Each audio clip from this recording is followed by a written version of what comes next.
Today I'm joined by Dr. Robert Keith Wallace, PhD, a pioneer in the field of consciousness research. His groundbreaking work on physiology and meditation has earned him recognition as a leading authority on mind-body health. Dr. Wallace's research, published in prestigious journals like Science and Scientific American, has helped establish Transcendental Meditation, TM, as a scientifically validated technique for improving well-being. In today's episode, we dive deep into Dr. Wallace's insightful book, Self-Empower Using Self-Coaching, Neuroadaptability, and Ayurveda. Here, Dr. Wallace combines his scientific background with the wisdom of Ayurveda to offer you a practical guide for personal evolution. We'll explore the concept of neuroadaptability, the brain's remarkable ability to change and grow throughout life. Dr. Wallace will explain how self-coaching techniques can be harnessed to leverage this neuroplasticity, allowing you to develop new habits, enhance emotional intelligence, and achieve your full potential. Ayurveda, the ancient system of wellness, also plays a central role in Dr. Wallace's approach. We'll learn how Ayurvedic principles can be integrated with self-coaching practices to optimize your physical and mental health. Join us as we unpack the transformative potential of self-empower. Discover how to unlock your inner coach, harness the power of your brain, and live a more fulfilling life through the unique blend of science, self-coaching, and Ayurveda offered by Dr. Wallace.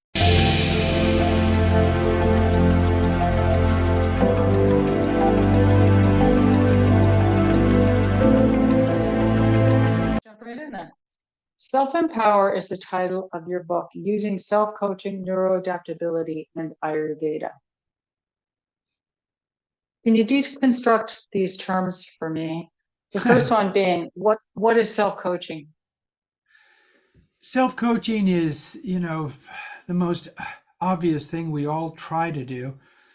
New Year's comes around, we set a resolution, and then we try to encourage ourselves to change our habits.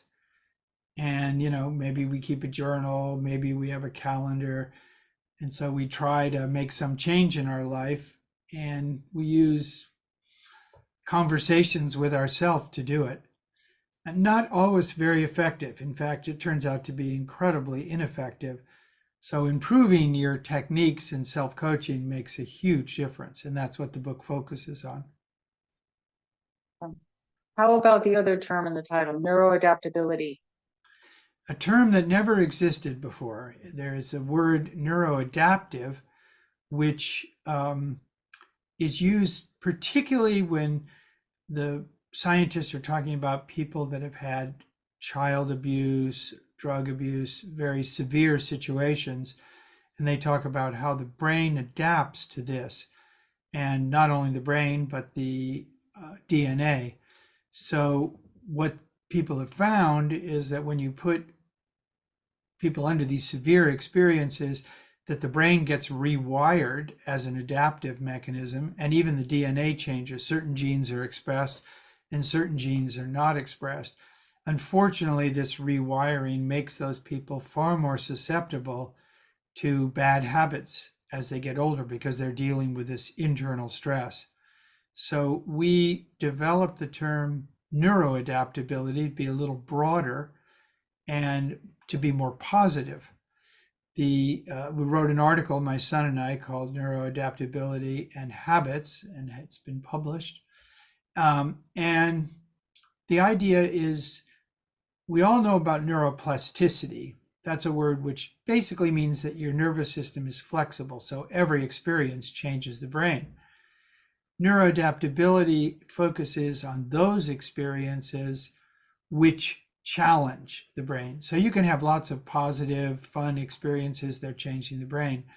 But there are other experiences. I mean, we've talked about the most extremes ones, child abuse, or even like PTSD, where the brain gets challenged. And the question is, how well does the brain react? Now, even those are extreme, but how about everyday situations? You're in a traffic jam, you're late for an appointment, somebody screams at you. These are all stress. You watch the news, that's intensely stressful. So how does the brain manage that? And we can't change the world, but we can change the way the brain reacts to things. And even that's not completely trivial. So we use this term in that broad sense that it's not every experience, it's those experiences which challenge the brain. And what we want to do is improve our ability to deal with challenging situations. So both the article and the book are talking about neuroadaptability as a tool to improve your performance, improve your relationships, improve everything by rewiring the brain so you are more flexible and more adaptable. Cool. So you're saying neuroadaptability is a term that originated it's not a term, it's a term that you My created when your wife son was. originated it. Oh, okay. Cool. She was editing the book and she said, well, this sounds very awkward. Why don't you just call it neuroadaptability? So I did a Google search on neuroadaptability. It didn't exist. And so I thought, okay, I'm going to write an article on it. I like this term. I'm going to coin it and make it because it really describes a subset of neuroplasticity that's very important, you know. Awesome. Well, maybe we'll hear it next on the Uberman Lab podcast. Going back to your title, using self-coaching, neuroadaptability, and Ayurveda to self-empower. Ayurveda. What is Ayurveda? Ayurveda is, the ancient science of health from India, been around for thousands of years. It's very prevention oriented.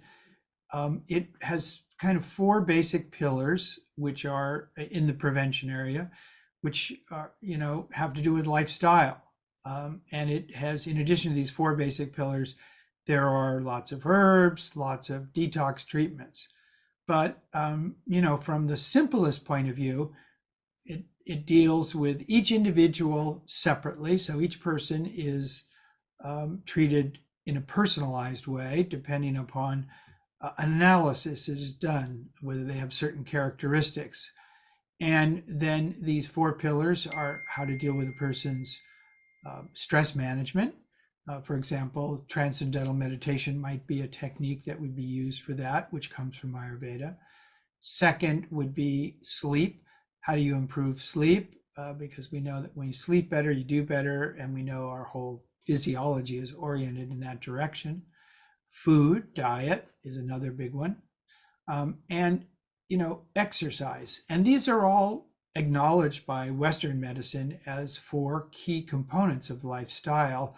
And if you can improve these, then you can improve the individual's health, especially from a preventative standpoint. But Ayurveda also has a whole host of other techniques. I mean, a huge number of other techniques, herbs and detox treatments and all kinds of interesting programs to what they refer to as enliven the inner intelligence of the body.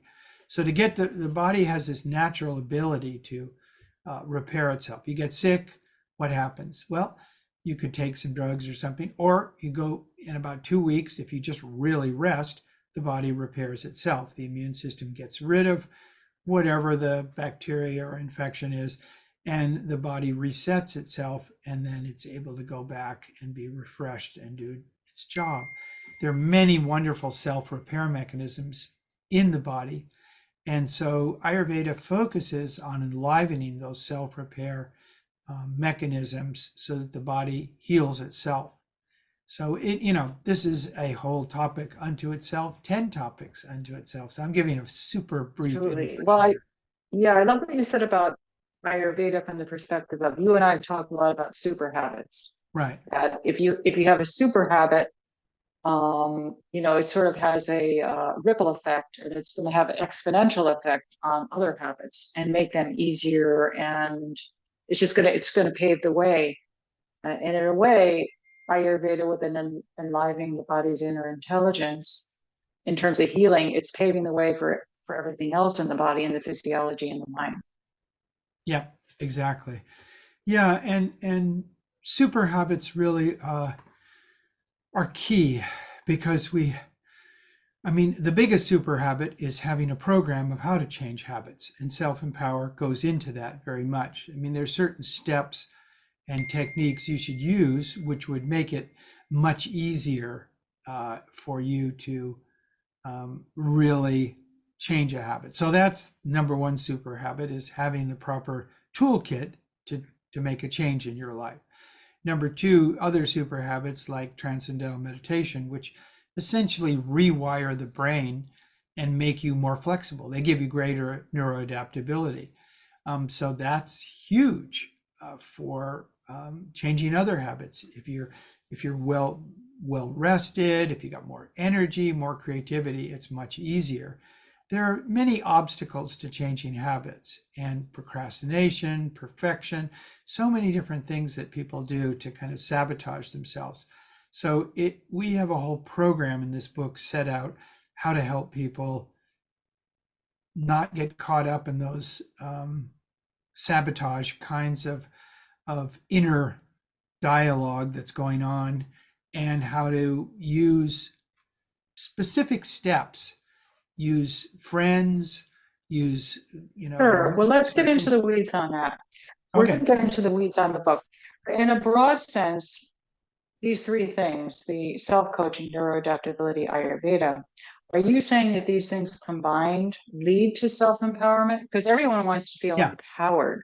Yeah, no, I think that you can't change something very easily unless you use self-empowerment. Telling somebody to do something, we've all been there with children, and either we were a child or we were a parent trying to get our child to do something. And it's very hard just telling them you have to do this, that you should do this.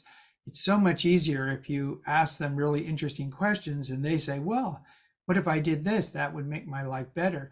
And then they do it on their own. So, you tell people what to do, you take away their power. When you enliven curiosity in a person and probe them with the right questions, and they discover what they want to do, that's giving them power.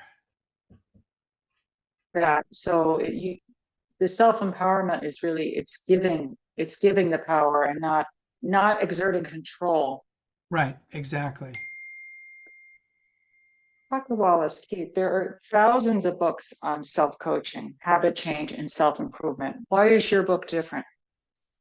Well, it's a book which is based upon certain techniques from Ayurveda, such as Transcendental Meditation, such as mind-body typing, that really haven't been used by the world. So you're absolutely right. There are many top books out there, best-selling authors who talk about habit change, and they have a lot of good techniques too.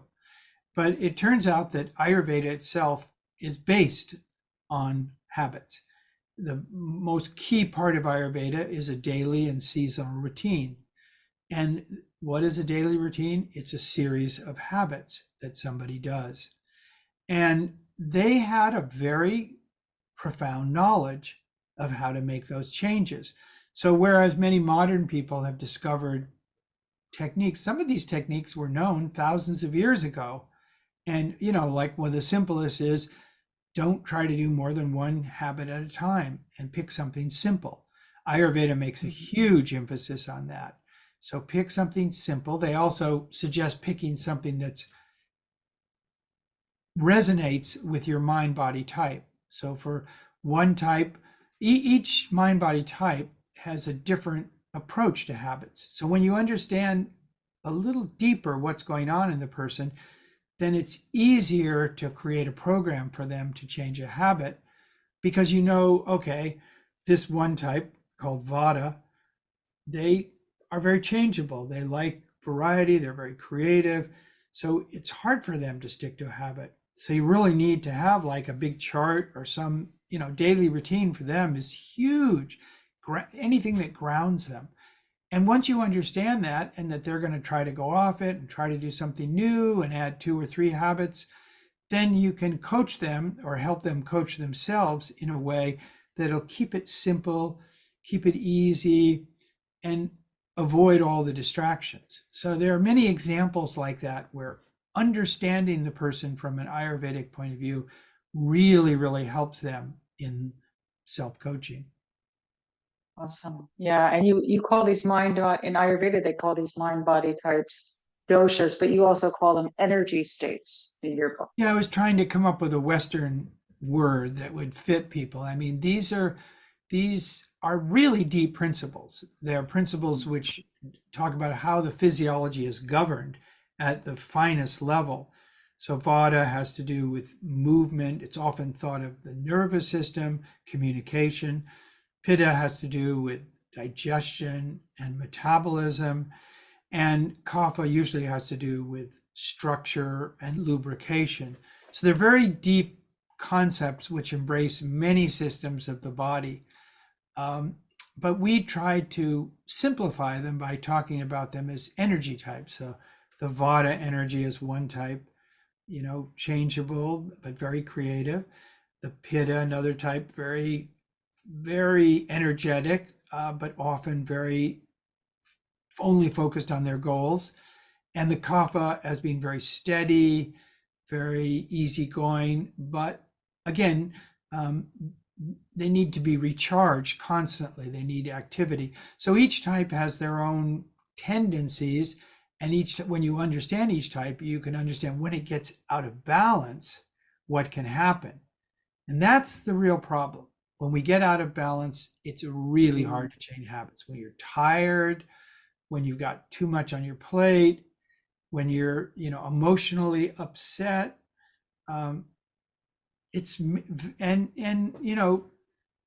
trying to change a habit in that state is difficult.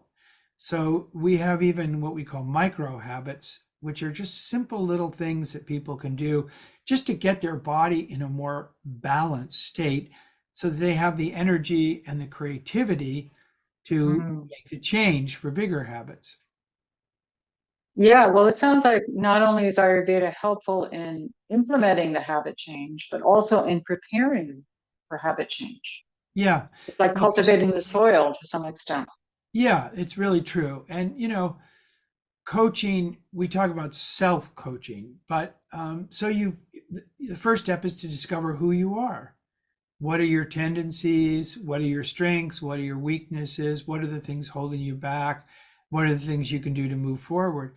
So you really need to kind of have a deeper understanding of who you are. Once you have that, and Ayurveda really provides that in a super simple way. I mean, we have simple questionnaire in the book, and anybody can take and get a general idea of who they are.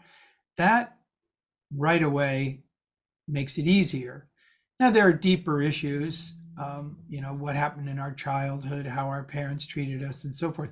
But we don't go into those. That's a much, much more, skilled therapist needs to do that. So we're Sure. dealing. There may be other tools that need to come into play as Right. well, no doubt. Exactly. So, but I know in your book you divide it into 5 parts. The essential self, which you say represents your core values, core beliefs, values and beliefs. Your neuro self, which is your brain and your body, and your outer self, your habits and behavior. And then you have practical applications and resource materials. Let's focus on the first 3 parts, which are the essential self, the neuro self, and the outer self. Sure. Why do you break it down in this way? Tell me a little bit about that. Yeah, I mean, I think it's important when you want to make a change in your life, it's important that you have a deeper understanding of the why. The why is kind of the essential underground motivation. Motivation is everything. You won't do anything unless you're motivated. So understanding the why, who you are, and why you need to do something, your core values, your core beliefs. What is your mindset? Is it a growth mindset? You're open to growth, or is it a fixed mindset? You actually don't want to do anything. So this kind of deeper understanding is where to start, because that's where all the action takes place. If you don't have motivation, if you don't have this essential self in place, it's really hard to do anything. Well, you're just actually, let's touch on that. Let's go a little sure, deeper in the essential self because I was going to have you just give an overview of the 3, but let's go a little deeper in that one. You sure. use this acronym called value. in that particular section on the essential self. And you said this, you have this acronym, and this is a tool for individuals to get in touch with what is important to them, essentially their core values. The V in value starts with vision. Anything that you'd like to, and you indicate that use the image of a tree. It's a tree of life. You have branches for different aspects of life, whether it be wealth, recreation, health, spirit, relationships, creativity, and career. You also suggest making a list of your 7 top core values, paring them down to 3. I know that you and I have talked about T3, B3 in the past. You also refer to Napoleon Hill's book, Think and Grow Rich, when iterating the importance of having clear intentions of what you want to accomplish in life. We hear a lot about that, the power of intention. Yep. And does that really work? Do you want to take a moment and silence your phone? You know, instead of going into the overview of the top 3, let's go a little deeper in the essential self.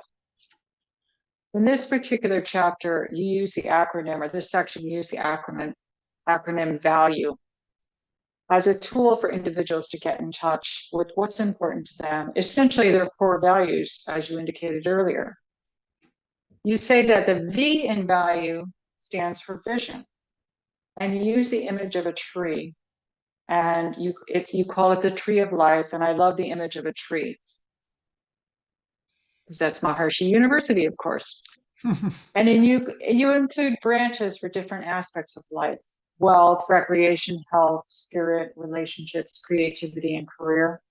And then you also suggest making a list, so people should make a list of their top 7 core values. And then you suggest paring this down to 3. Kind of the T3, B3 that you and I talked about previously. You refer to Napoleon Hill's book, Think and Grow Rich, when iterating the importance of having clear intentions of what you want to accomplish in life. We hear a lot about the power of intention. Does this really work? Oh, yeah. No, I mean, if you don't know what you want, it's hard to get it, you know? So let's say you're a person let's say you're a student and you're going to school and you think, oh, well, I want to be an athlete. Great. I want to get straight A's. Great. I want to go to, a bunch of parties at night and have fun. So you have to prioritize that list because they all conflict with each other to some extent. So you need to, where are you going to put your energy is what's going to succeed. So when you prioritize what you consider the most important thing in your life, that just helps you direct your energy toward that. And the other things you let go of a bit. I mean, I think the hardest thing people have in life is saying no to certain things, because when they can say no to some things and yes to others, that shifts your energy in a particular direction, your motivation, your energy. So if you have a clear idea, okay, well, I like to do those other things, but most important to me is to, get really good grades because I want to go on graduate school and have a career. And then I'll do the other things, but they'll be less important and I'll prioritize. I'll block out a certain period of time for study, and then everything else will be secondary to that. That, helps that person succeed in that stage of their life. And every stage of our life is different. We have a family, that's a whole other set of priorities. We get older, that's another set of priorities. So this kind of evaluation of what's important to you, what are your intentions at every stage of your life, is key to your success. And people who have a clear idea of what they want are much more likely to succeed than people who don't. Yeah, that's great. I think the other thing is that in thinking about priorities, maybe it was one of your books, maybe it was this one about a gentleman he was a musician. He loved music. His wife was expecting a baby, and so he decided his priority, because he wasn't making much money, was to provide for his family. And so he reluctantly gave up his professional music career, but he ended up having a very successful career in business consulting and really enjoyed it. But he came back to his music in his retirement or as his family grew and he became more financially secure. So sometimes it's just a matter of we may have to put that love or something that is really calling to us at the moment, we may have to put it aside and realizing that that's okay to do so Yeah, at certain exactly. times in our Yeah, lives. Yeah. that was this book. You're right. Yeah. So yes, that's all it is. It's incredibly simple, and some of the top thinkers in the world have written whole books on it, but it's that simple. You also talk about that the V also stands for vulnerability. And again, we're in the chapter, your essential self, core values and vision. Use the acronym VUCA, VUCA, from leadership theories of Warren Bennis and Bert Nanis. Volatility, uncertainty, complexity, ambiguity. You say to achieve anything, courage is required, including taking risks. Hence, you are vulnerable, and that anytime there's vulnerability, there's a possibility of shame and rejection.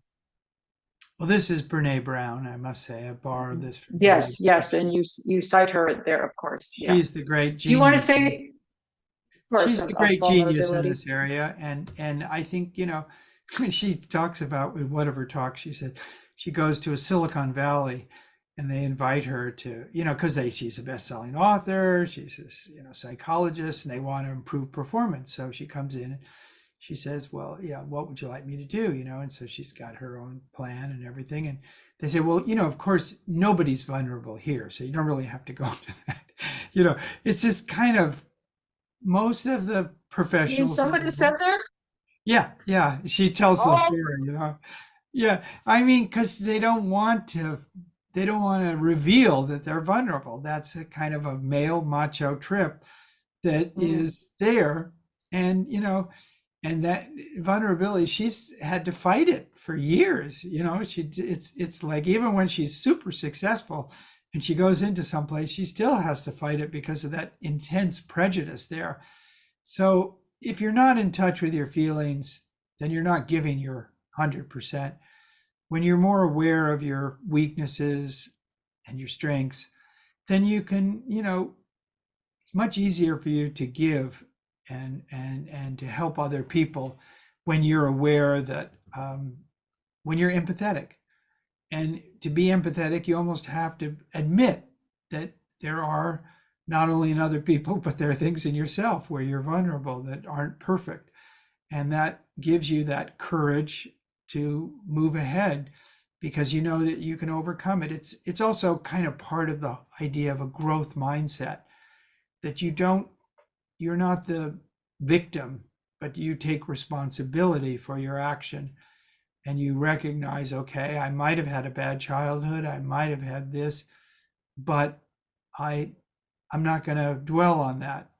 I'm going to recognize that I had that, that's part of me, but I'm going to move ahead and try to help other people. I mean, Oprah Winfrey is perhaps the most powerful example of that. What she went through was, horrendous, and yet she's probably the most successful woman in the world. So that recognition, that ability to admit that you are vulnerable, gives people the courage to move ahead. Yeah, wonderful. The A in the acronym value stands for awareness. And just to read a couple of points from that particular section. Awareness, you indicate, is the ability to acknowledge your strengths and weaknesses, the distinction between focusing on yourself to grow and improve versus gain attention and praise. You also state that part of self-awareness is understanding your personal mind-body state, which we talked about, and you have a quiz, an Ayurvedic energy state quiz, and based on these results, you indicate Ayurveda offers specific recommendations and guidelines to be prepared to balance your particular mind-body state. Anything else you want to say about awareness in terms of the essential self? Well, awareness, again, is everything. If you don't have the energy and the clarity, you really won't accomplish anything in life. When people are tired and dull, it's hard to do anything. So awareness at its most fundamental level is consciousness. And it's that ability to kind of perform well. But it's much more than that too. I mean, that encompasses everything. So how can I say much more? But there are parts to it. There are, there's the power of awareness itself, and then there's the kind of the ability, which this connects back to vulnerability, the ability to be aware of your strengths and weaknesses, and be aware of others' strengths and weaknesses. And so awareness is just, you communicate better, your emotions are more balanced. All these things are integrated in a person's sense of awareness. Somebody that's very sensitive has an amazing awareness of other people's problems and can be incredibly helpful. Somebody that's very dull and not very aware, they just are crude, and so they're not able to really empathize, they're not able to understand, they just sort of tell people what to do without really comprehending. So awareness is not only valuable for you as an individual, but you as a person who communicates with others. It's just huge. It's such a big area. Yeah. Yeah, absolutely. And just not to get lost in the weeds, but we're really talking about the central self, and essentially in implementing positive change in our lives, our vision and core values. Right, right. The L you say, oh, did you want to say something else Yeah, I regarding mean, that? we do talk about super habits like transcendental meditation, which Mhm. has, something like meditation is very powerful because you're taking the time to rewire your brain so you can have greater awareness. Just like having enough sleep at night gives you greater awareness. Not having digestive problems give you greater awareness. So all these different areas, exercise, all these things, these lifestyle changes can improve your awareness, particularly meditation and something like transcendental meditation, because you're really fundamentally rewiring the brain. So it is a different brain operating with greater awareness. Yeah, yeah, I love that. L you say stands for listen. And here you talk about self-talk, Mhm. specifically negative self-talk. You say this is hard to overcome, and you pose the question, what can you do immediately to support positive self-talk? Specifically, you say, change your physiology, and then you'll change your brain. You have examples that you provide: exercise, meditation, yoga, healthy eating. Why is doing something that changes your physiology, why is that important for rewiring the brain? Okay, I'm a little biased here because I'm a Well, physiologist. But, a lot of times these books that's okay. We won't hold that against you. thank you. A lot of times these people will suggest, affirmations. Okay, I'm not a Yeah. victim, I'm grateful. There are many affirmations you can do which would help you be better. I'm going to listen, I'm not going to speak, I'm going to be, a person who is more sensitive, more empathetic. But trouble is, if your physiology is upset, then it's very hard to do these affirmations, even though they're good. The physiology itself is governing your ability to do it. So if you're, for example, a pitta person, let's just say that's one of these mind body types, then, and you're out of balance, maybe you didn't eat a proper meal, maybe you are in the sun too much. There are various things that can aggravate pitta. But what happens is, like hangry is a word where you're hungry and angry, is that when a pitta is out of balance, they get irritable, they get dominating, they're really into micromanaging. So you're not going to listen. You're not going to be sensitive to your partner. You're going to be in this kind of dominating, controlling mood. So I say, okay, get the pitta person fed, don't miss lunch, which everybody does, have a good lunch, be well fed, be well rested. Pittas have a lot of energy anyway. Don't have, intense exposure to heat in the sun, because that will imbalance. So use these little physiological tricks to keep your body in balance. And the result will be that you will not fall into these traps where you get irritable and angry, yelling, temper loss, all these things which don't help the situation at all. They just defeat the situation. And if you could do a prevention in terms of just good daily habits, good daily routine, then you could avoid a lot of these problems. So that's why I'm kind of emphasizing the physiology. I mean, for each type, there are a couple of really simple things you can do to stay in balance and prevent the inability to listen or behave correctly. Yeah, awesome. The U in value stands for understand and unify. By this, you indicate that this is the ability to adopt a new habit to your life. You talk about feedback, saying that continuous feedback is important and that assuming full responsibility is important. I think you just said this. Anything else that you want to add Well, the regarding that? feedback is really important. And the feedback is, there's maybe 4 levels of feedback. There's one level, which is self-coaching, where you keep a journal, you're keeping track of what's going on.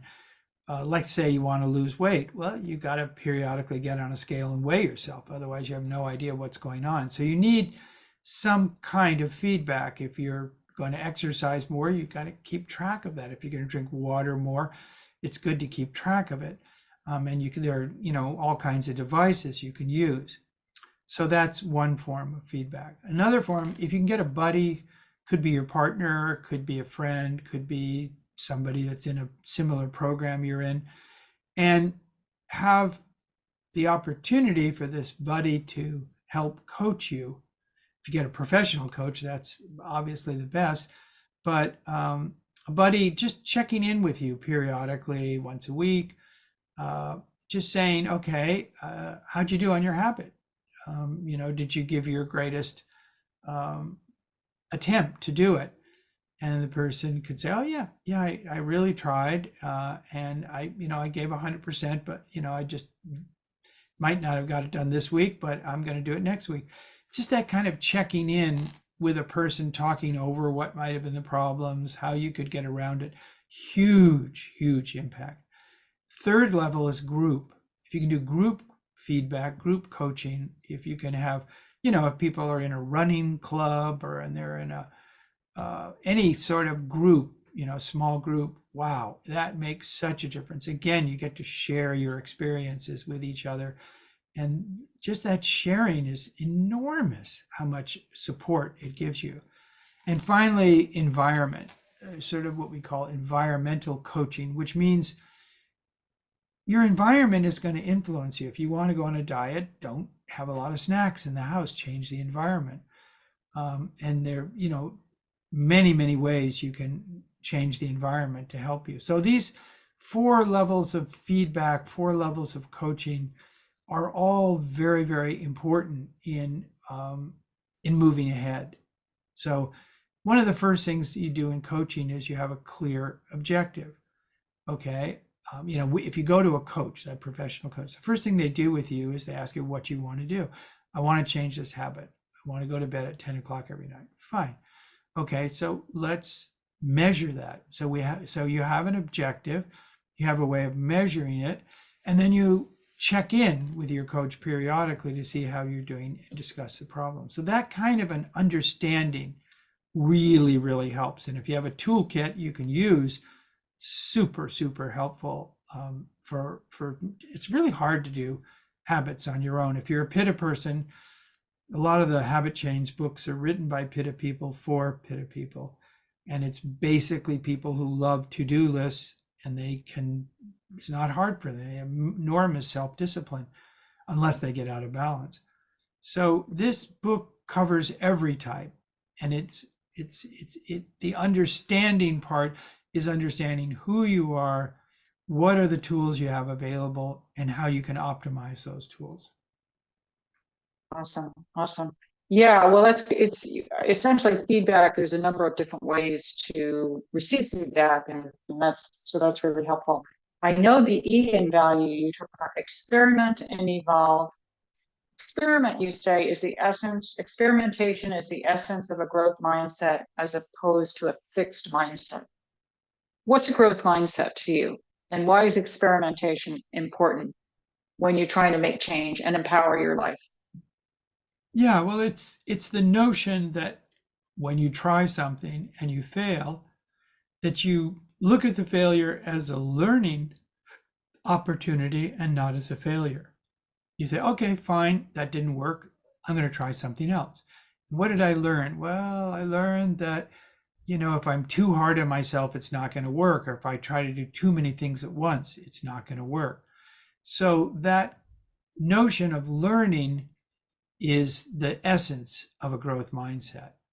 And that you're not a fixed mindset is where people get very rigid and they see every failure as a failure, not as an opportunity to move forward. So it's just that kind of more positive outlook where the failure is a learning experience, not a mistake. Yeah, yeah, absolutely. And sometimes it's just making micro shifts. It's not Yeah, like you have to throw the whole exactly. project out. It's whatever you're working on, whether you're creating a podcast or it, it may be just those micro shifts that can just open something. I've done this, the self-empower in different forms. I taught a continuing education class with my son to several hundred people. I've done it on retreats. I've done it uh, with Carol Paradis. We do it as part of a first 2 weeks. We call it neurohacking for online learning for online students. And it all uses the same tools. And now I'm doing it with my son and with Miriam Lodge and Heather Evans as part of a program called Super Habits. And it really works. I mean, the thing is, I've got thousands of people. My son uses it in his work as a coach. It's ridiculous how these simple things, they don't sound like much, but when you incorporate them into a program and you do it, say, over a 10-week period, once a week you meet with the people and go through this, and you have these group meetings, you have this buddy system, we have a habit map, a habit plan, we have all these different tools that people use.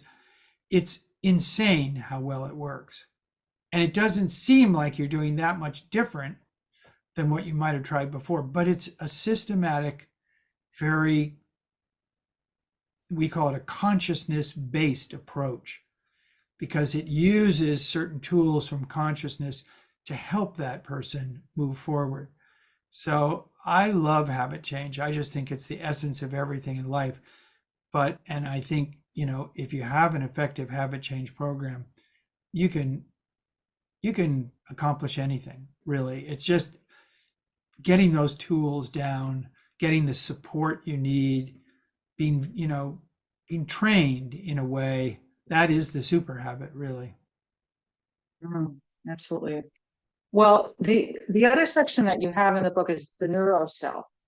So Right. just read a couple of things there. The neural pathways you indicate are the interface between the essential self and the outer self. Not usually the way we think about neural pathways. Maybe it's neural pathways is a scientific term. In the tree metaphor, it's the trunk and the main branches, the neural pathways. The neuro self is what allows thoughts to be expressed in behavior. You distinguish between neuroplasticity and neuroadaptability. You've already indicated how they're different. You also state in this chapter, this is a quote, your greatest strength as a human being is your ability to adapt, and your unique human brain allows you to do this. You Yeah. say for more details on the scientific basis of neuroadaptability, to see the link in the article. neuroadaptability and habits at the end of the reference section. All right. So neuroself, Well, it's it the is. I link mean, between the inner and the outer. yeah, Why is it's it important to have cultivate this, or how is this significant in the human empowering, brain. The human self-empowering? the human brain is extraordinary, and we're only beginning to appreciate how extraordinary it is. The human brain, is insanely dynamic. That you think, oh, it's fixed. We have so many neurons, so many billions of neurons, and they're all wired in a certain way, and that's our life. No, it's changing every minute. Every experience is changing the brain. So the brain is very much the support system, which is how your inner feelings, inner beliefs, your core values, how they're getting expressed in the world in terms of your behavior, your performance, your emotional intelligence. All those things are by virtue of the nervous system. So if the nervous system has stress in it, has blocks in it, it's going to be hard for you to do anything, because the nervous system is our tool.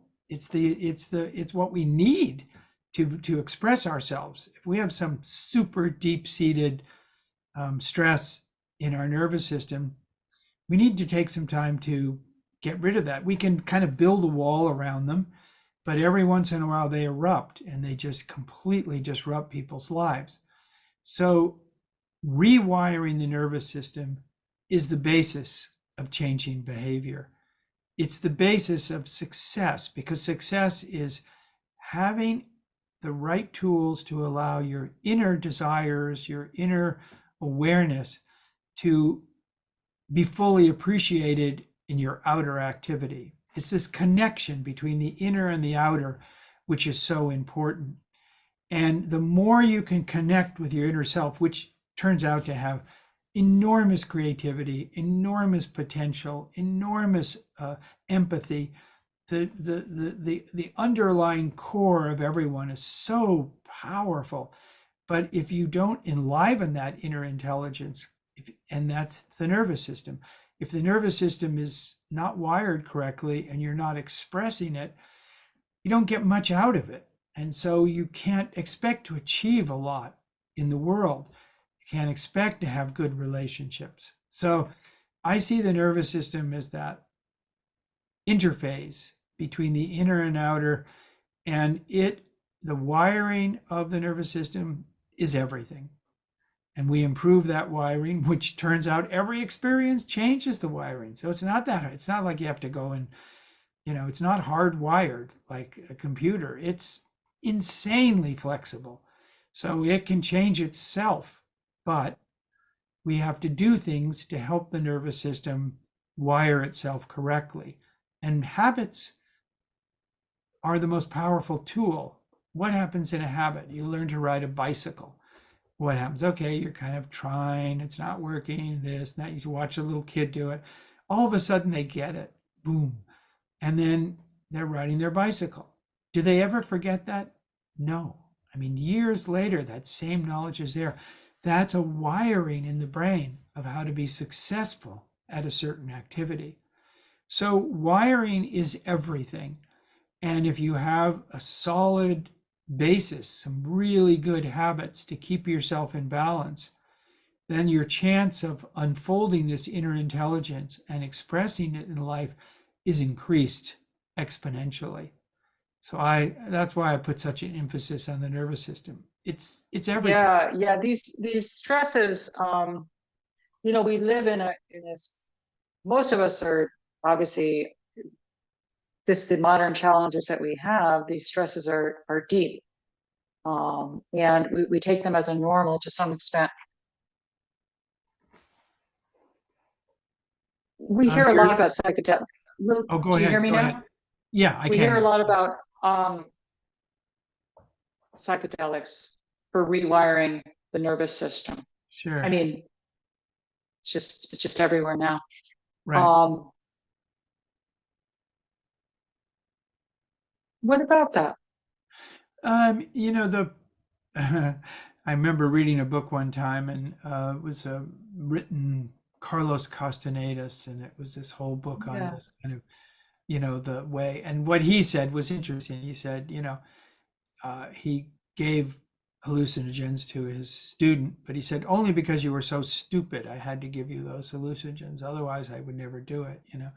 So That, it's a that's very, great. I know, it's a very crude way of shaking up the system. Now, modern psychiatry has turned to it, and people have had benefits.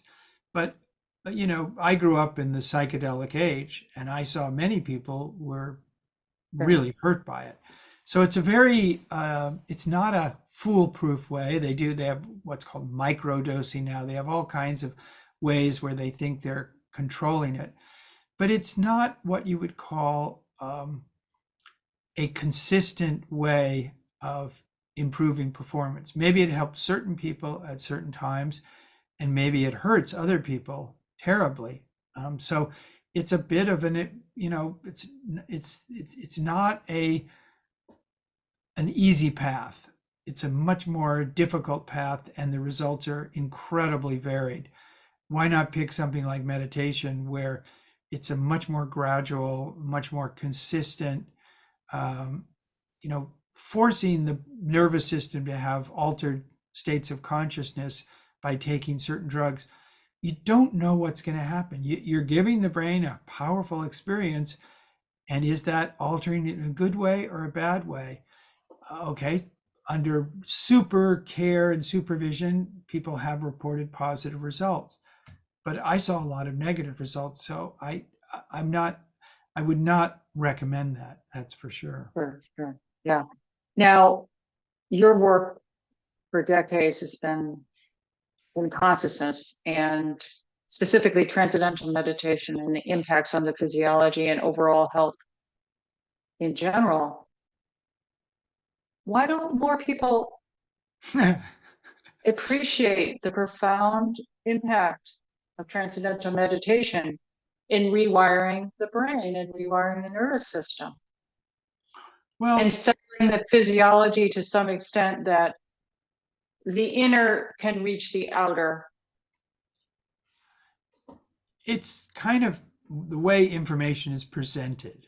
If you were able to, in the 70s, go to a lecture by Maharishi Mahesh Yogi and get a clear understanding of what transcendental meditation was, and you were inspired, and many students were at that time, that was kind of a no-brainer. Hey, this looks fabulous. You did it. You got good results. You moved ahead. But now we live in a world where there's so many different techniques out there. Mindfulness, Buddhism, so many different approaches. Very, very hard for one person to distinguish one technique from another. Take psychedelic drugs.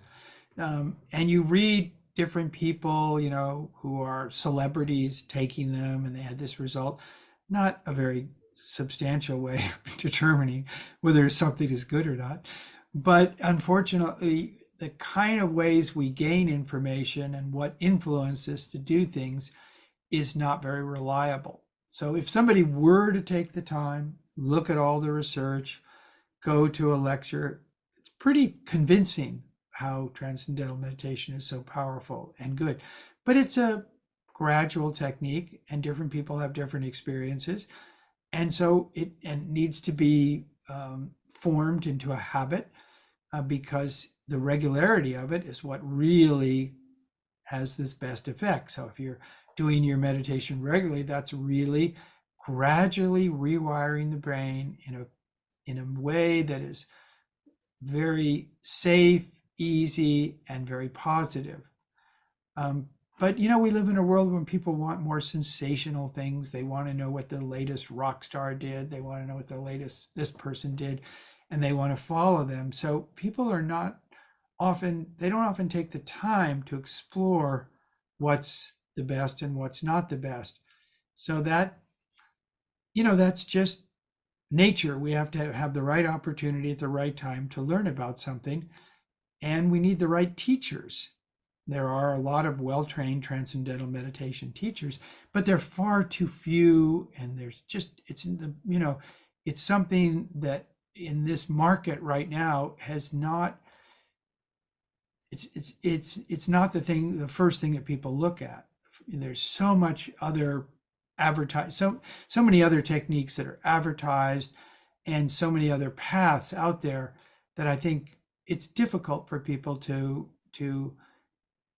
to realize how simple, easy, and powerful this technique is. Yeah, awesome.